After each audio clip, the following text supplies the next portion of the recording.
Hello friends, for today's video I wanted to touch on a topic that I think I'm not alone in having experienced. I'm sure many of you have experienced this as well, and it's the idea of when you have a character that is not presented to you as a villain, they are not presented to you even as being morally gray, or the morality of the character is up for interpretation and it's ambiguous.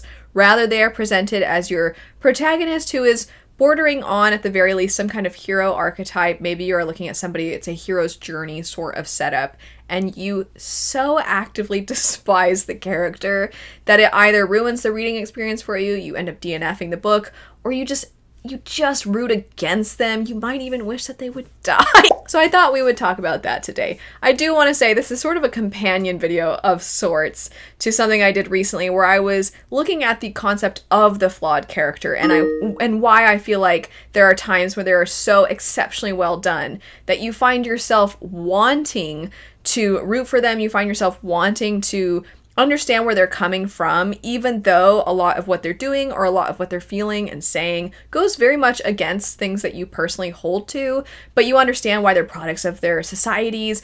It can really illuminate you to the world building, and I think there's a way to do a flawed character that is exceptional and that it really, if anything, builds empathy in you as the reader. It doesn't have to be a hero that you're following. It can be a character who they are heroic in their own way, but not necessarily by our modern day standards and sensibilities. That's kind of the opposite of this, in that today we're looking at a character that should be likable and rootable, and I'm gonna be honest, I really wanted this character to die just so I could follow someone else, because the rest of the story I thought was kind of interesting. I thought everything transpiring outside of what was going on with this stupid character, I was interested in that, and I just wished so badly we could have followed literally anybody else for the majority of the book. I also think it would have helped if, and I'll get into the book in a moment and the character in a moment, but I also think it would have helped if it had been multiple perspectives more often, because it is a multi-POV story, but you are primarily following the character that I couldn't stand, and it's a really long book. And if we had broken it up a little bit, then it could have been that universal experience of the cast of characters type of book where you get to that one character and you're like, ah, geez, this character again. And then you just kind of wait until you're through that character's perspective to get to somebody you like more. We've all experienced that, or I should say, I think most of us have experienced that before. That's not what happened when it's the majority of the book and you really are like, I think my brain is gonna melt out of my ears. I hate this character. So that feeling is what I had while reading specifically the Dragon Bone Chair. So I have yet to have talked about this on this channel. I've been letting you all know I was so excited to jump into this series, which is called Memory, Sorrow, and Thorn, because it's considered a staple in a lot of circles. Also, this author in general, their works are seen as incredibly pivotal to the fantasy genre, and I myself not only love epic fantasy, but I do feel like nowadays it's not as on trend, and I find myself craving and missing epic fantasy. And of course, a understandable place to look to is some of the classics, because a lot of them are rooted in a more epic questline and structure. So I was very excited about this, and I despised Simon is his name. I despised Simon so much that I came away from this book heavily disliking it. I'm not saying it's objectively bad by any means. I'm not trying to discourage other people from reading it. If you like Simon, very happy for you. I would rather you not feel the way I felt while reading this. But I mean, the kid's 14, and I was like, really, truly, I kind of want you to die.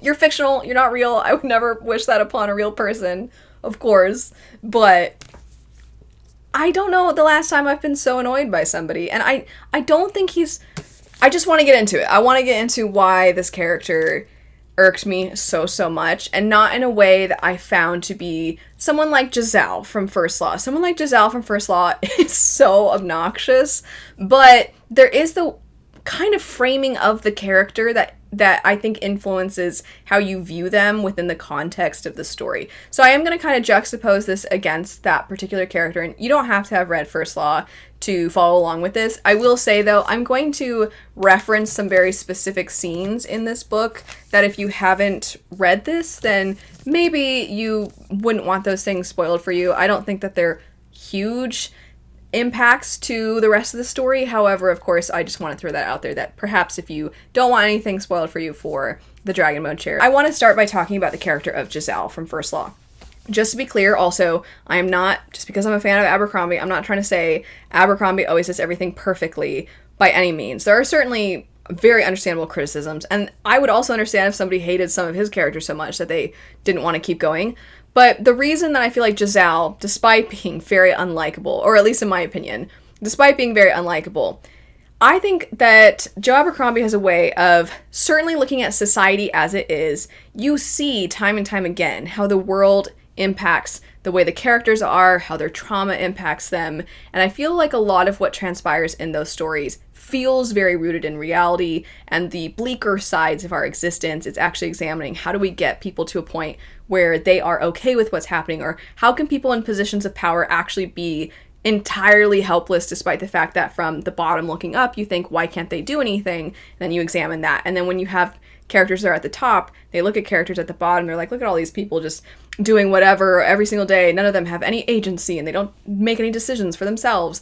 And you kind of dissect the way that everybody's just a cog in the machine that maybe a select few people had a hand in crafting and a select few people benefit from. And there's a reason that it's grimdark, because you're like, what a horrible mirror to our own world. You know, you kind of have that feeling when you look at it. But all of that impacts the characters themselves. So when you have Jazelle first presented to you, he's kind of pompous. He definitely looks down at other people and he sticks his nose up at certain people, and he definitely values status. He wants to attain more power. He definitely has an inflated view of his own capabilities because he thinks like, oh, I wish I was at the top, the things I would do. He also is often thinking about how handsome he is and how skilled he is, and he's just very full of himself.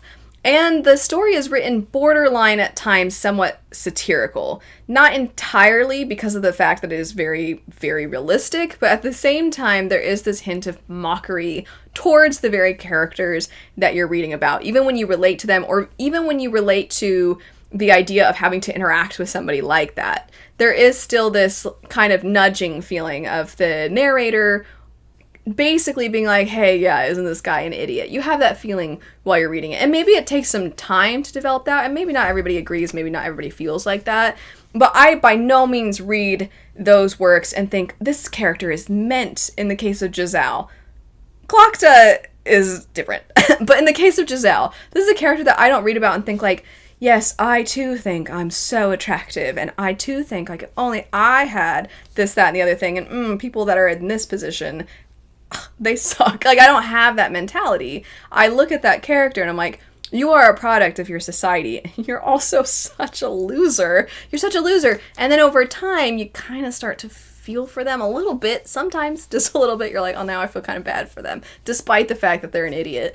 And I enjoyed that reading experience of that character, but I didn't come away feeling like I'm meant to think that this is a normal way of being and that we aren't supposed to all be kind of collectively thinking, what an idiot. I read that thinking, yeah, maybe initially when you first start, you're like, what the heck? This guy sucks.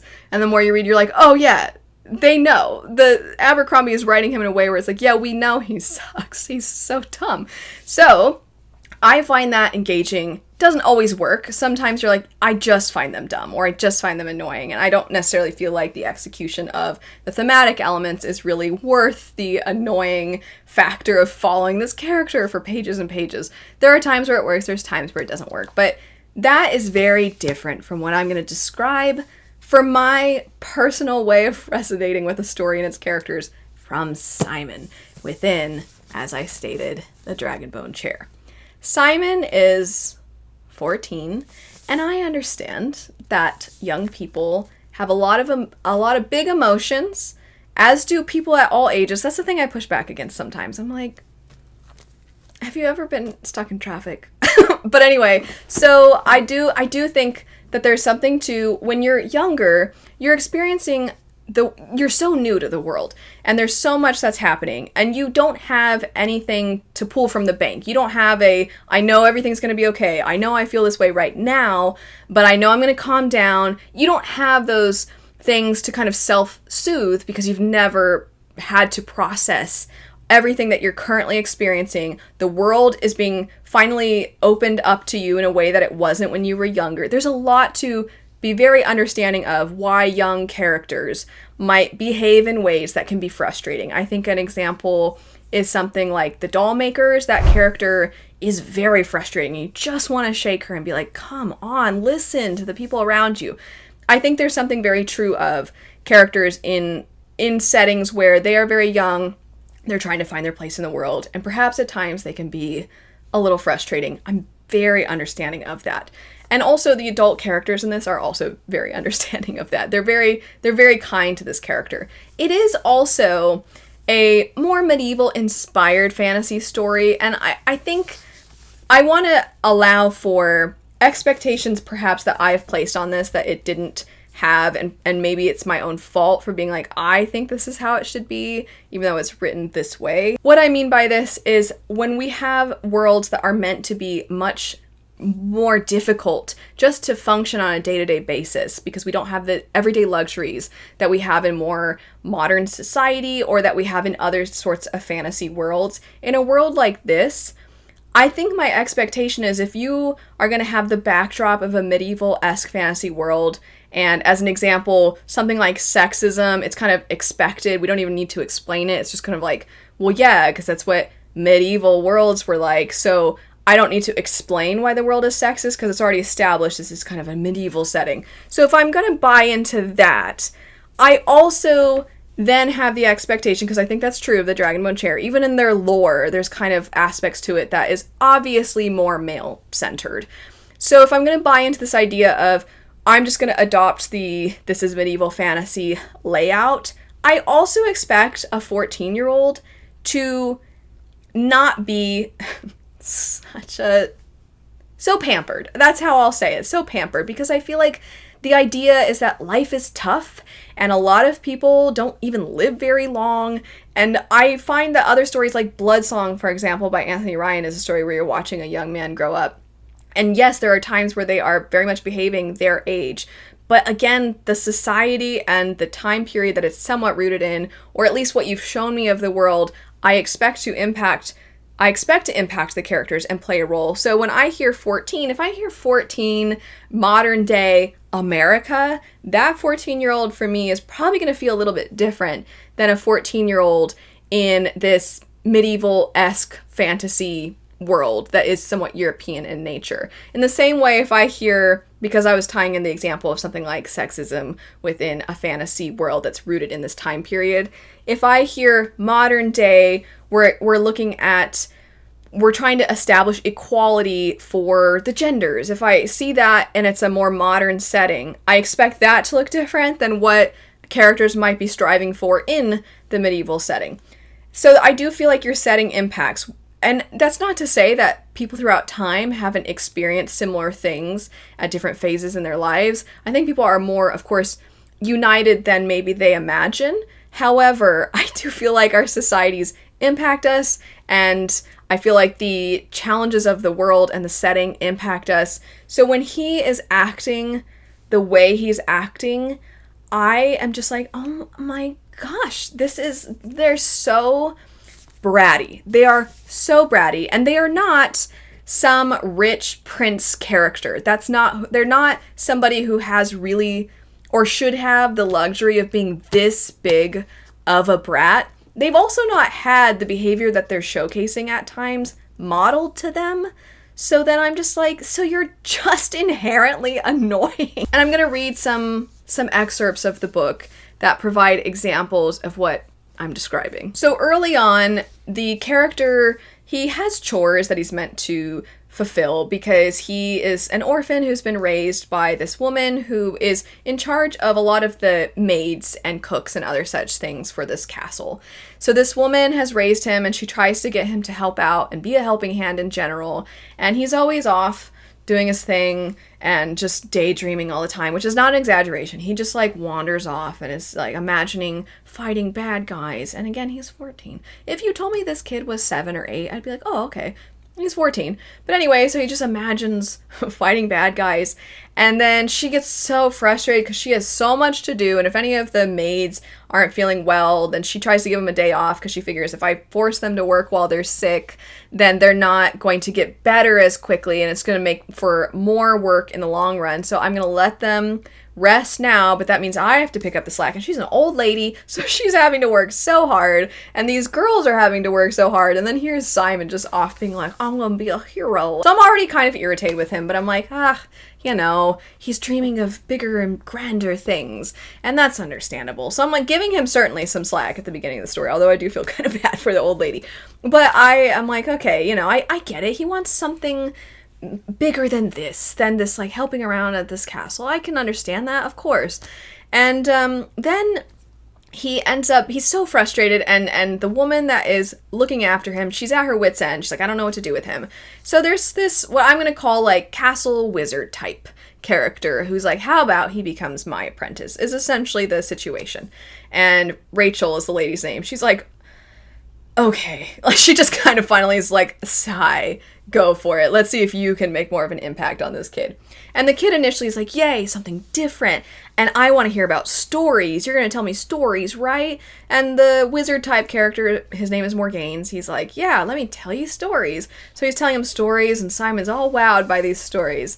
And then he's starting to get annoyed because he feels like, man, he just keeps giving so many details in these stories, and it's like, can he hurry up to the parts where people kill each other? So he's having this thought, and so he thinks, actually, all of these names were making him a bit drowsy, and he wished the doctor would hurry along to the parts with battles in them, but he did like to be the only one in the entire castle to whom Morain was speaking. The chambermaids didn't know anything about these kinds of things. Men things. What did maids or serving girls know about armies and flags and swords? Okay. That was my first indication of like, oh, I don't think I like you. Because before I could understand, like, you're dreaming of bigger things, and you want to believe that your life has meaning. And we've all been swept up in illusions of grandeur. I think many of us, especially in our youth, whatever, you can have a hobby. Like, let's say you're in musical theater and you imagine you're going to be on Broadway, or you play sports and you imagine you're going to be somebody playing for a professional team or something like that. We've all had those wants and desires, of course. But what's weird is he has the opportunity to start learning about something he wants to learn about. And then he's like, oh, this is boring. He finally gets the chance because he keeps thinking like, I want to learn about all the great, interesting things. And then he finally starts to get to learn about it. And he's like, oh, this is boring. But also, at least the women folk don't know about this. He also, the first opportunity he has to essentially overpower a smaller boy, he kind of sort of views it as like, I'm gonna show them. And you're like, what the heck? What? So there's a part where he's a lot of the beginning of the book is Simon just conveniently overhearing things and somehow managing to spy on everybody. And I'm always like, where are all the guards in this castle?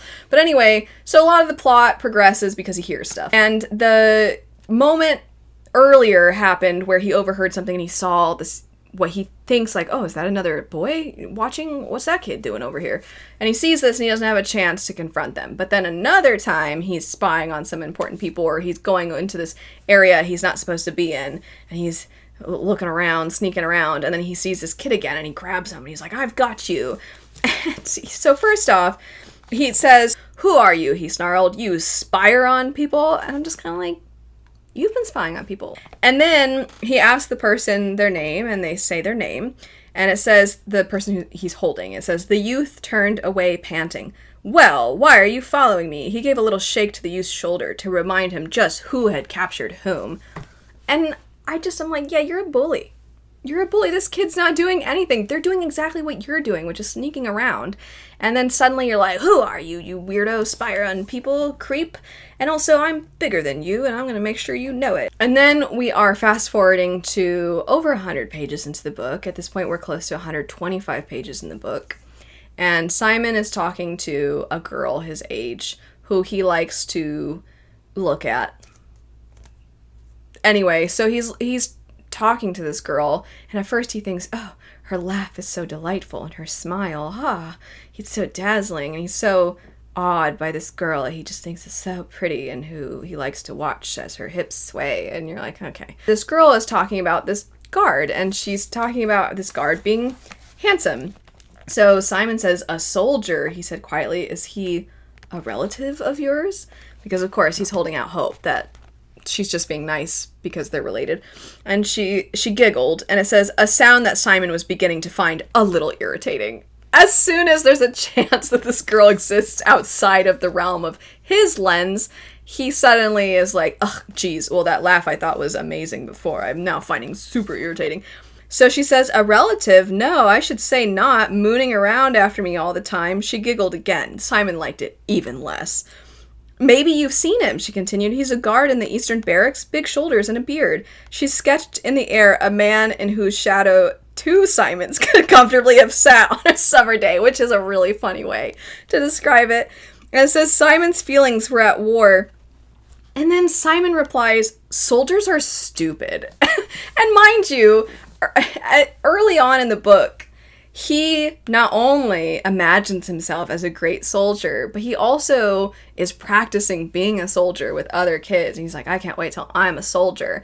So, of course, I'm fully aware that he's feeling very insecure and he likes this girl who he suddenly doesn't like very much because there's a chance that she might actually have eyes and notice this man is handsome. And so now he's like, oh, this girl, blah. And it's so reminiscent of somebody being flirty and somebody being like, oh, sorry, just like politely being like, I'm married or like I'm with somebody, and then be like, oh, okay, well, you're ugly anyway. It's that what feels like a stereotypically stupid portrayal of insecurity, except for in book form through this 14-year-old. And we're going to come back to how Simon thinks of this character later. Let's fast forward to 552 pages into this book, over halfway through the book, but still nowhere close to the end. And I can be open to an obnoxious character, certainly, especially when I think there's room to grow. And then 552 pages in, there's this little thought of Simon's. So a different young lady around Simon's age is with him, and they're in the forest, and they've just been kind of surviving. They've hardly been around each other. They've just been chased by bad guys, I'll say. And they've just been trying to get by. They're near this river, and the girl says, do you think this is the style? She asked as she ran her hands through her damp black hair. Simon smiled weakly. Wasn't that like a girl, to be arranging her hair in the midst of a forest? Aren't girls so frivolous and silly? They're so frivolous and silly. I will tell you, when I got to that stupid line, I almost DNF'd the book, and I was like, no, power through. Because you're committed to a read-along for this book. That's the only reason. I probably would have DNF'd it then and there. He's so dumb. He's so dumb. Wasn't it just like a girl to just, do this? Yeah, it's like anybody with long hair. Anybody with long hair. Of which, again, it's sort of kind of the Middle Ages Europe. So you're telling me none of the men have long hair and they've never perhaps done this even just once? They have. We are now returning to what Simon thought he felt for the girl at the beginning, whose laugh suddenly became very annoying to him.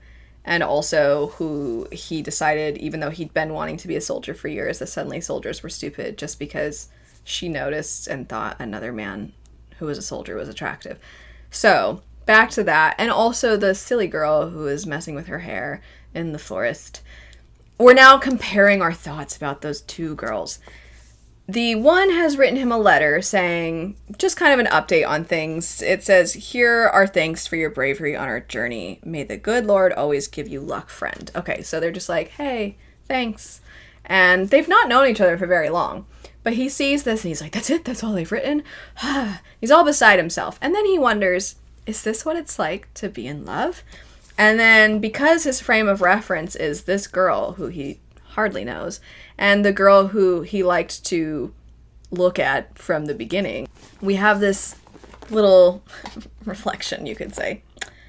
Is this being in love? He suddenly wondered. It was nothing like the ballads he had heard sung. This was more irritating than uplifting. He had thought he was in love before.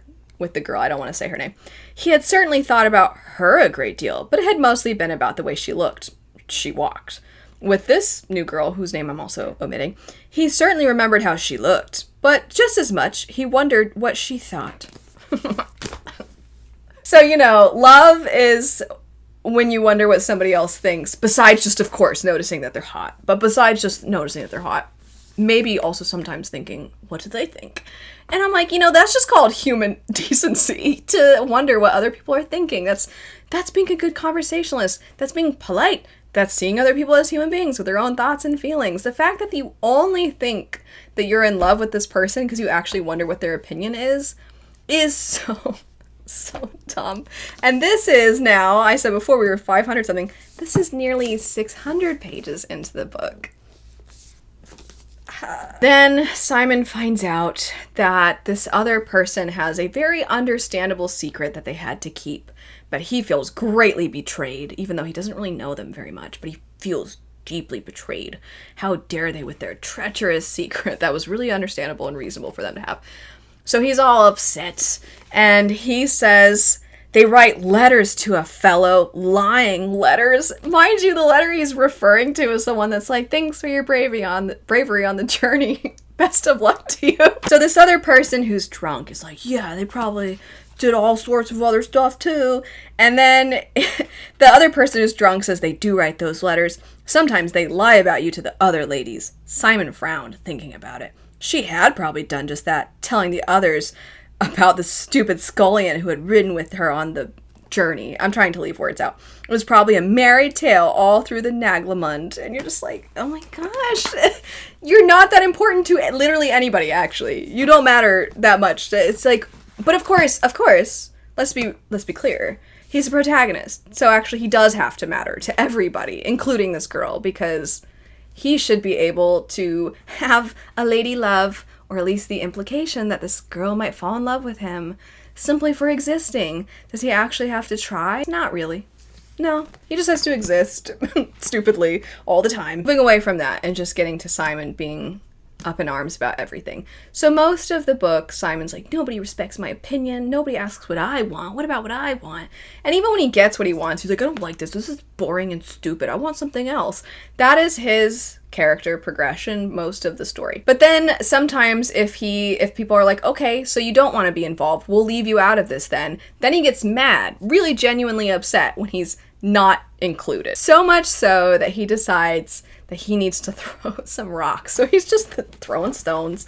And he says, damn and damn and damn, Simon said, hurling yet one more rock from the battlement into the teeth of the wind. Naglamund seemed to stand in a great expanse of soapy gray nothingness, a mountain sprouting from a sea of swirling rain. Damn, he added, as he bent to search for another on the wet stone wall. Sang Fagol looked over, his fine cap a limp, sodden mass on his head. Simon, he said crossly, you cannot have it both ways. First you curse them all for dragging you along behind them like a peddler's sack. Then you blaspheme and hurl stones because you are not invited to the afternoon's deliberations. And he replies, I know, Simon said, sending another projectile down from the castle. I don't know what I want. I don't know anything. That was nearly 670 pages in. That was my favorite Simon moment, to be honest. Those are just some passages of Simon being Simon. He has moments where he wants to help people who are in trouble, who are very obviously in trouble, and I want to give him credit where credit's due. He wants to help people in those scenarios, so I do appreciate that. This book did have the instance of, you know, that phrase where in writing there's the whole, if you want to make the reader like a character, have them pet a dog, and if you want them to dislike a character, have them kick a dog. This book took that kind of to the extreme, where to show Simon's actually pure of heart and a good character. There's a part where a wolf that is basically almost like a dog to this one other character, where they're keeping it in not great circumstances, and Simon comes over and he's like, free that wolf. And you're like, yeah, of course, you should. Why are they mistreating this animal?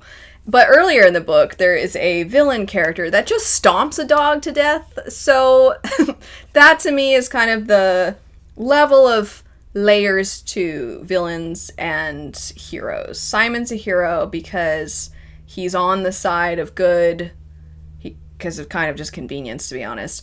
And he overhears a lot of things, and he doesn't want people, when they're in trouble, to be in trouble anymore. But also, he doesn't really reflect on his own behavior all that much, aside from sometimes in the book when things really are terrible. He's like, no, I kind of wish I was back where I was before. And you're like, that's the first step. You know what the next step is?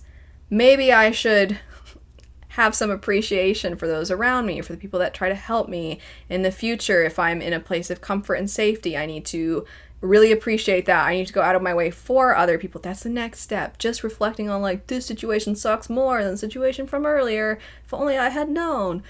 That's not the most amount of character development, or at least that's not the amount I want in a book that's almost 1,000 pages from a character that starts out in such an annoying place. It doesn't mean that the book is bad. Doesn't mean you can't connect to Simon. Doesn't mean you can't relate to Simon. Doesn't mean you can't be entertained by this character, of course. Doesn't mean that even if you agree with me that you can't, of course, like the fact that even if you don't love this character, you still love so many other aspects of the book so much that you like the book. All of those things are understandable and valid, and I just couldn't stand this character, so I thought I'd chat through that. I would love to know who is a character for you that you find represents a lot of what I was describing not liking about Simon, or just maybe nothing even similar, you just hated some other character. I would love to know the reasons why. Thanks so much for watching, though. I hope you have a great rest of your day, and I'll see you later. Bye.